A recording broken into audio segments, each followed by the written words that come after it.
Décision de vie. Erich Fromm a écrit « Plus longtemps nous continuons à prendre de mauvaises décisions, plus nos cœurs deviennent durs. Plus nous prenons souvent de bonnes décisions, plus nos cœurs s'adoucissent, ou plutôt, plus ils acquièrent de la vie. » L'histoire de Barabbas est un exemple puissant de la façon dont nos décisions peuvent façonner notre vie de manière surprenante. Barabbas, connu comme un rebelle, un voleur et un meurtrier, a profité du chaos politique de son époque pour diriger un groupe subversif. Certains le considéraient comme un libérateur, mais ses crimes l'ont conduit à être capturé et condamné à mourir sur la croix. Cependant, le destin de Barabbas a pris un tournant inattendu lorsque Jésus fut amené devant Pilate. La foule, influencée par les chefs religieux, a réclamé la libération de Barabbas et exigé la crucifixion de Jésus.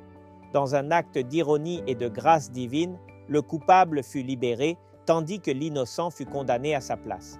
Barabbas méritait la croix, Jésus non.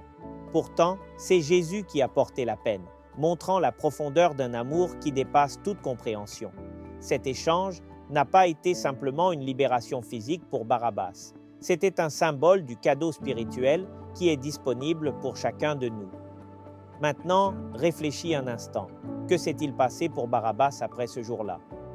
Comment aurait-il vécu avec la conscience que quelqu'un d'innocent est mort à sa place, que sa vie lui a été rendue à un prix incalculable? L'histoire de Barabbas est un miroir pour nous tous.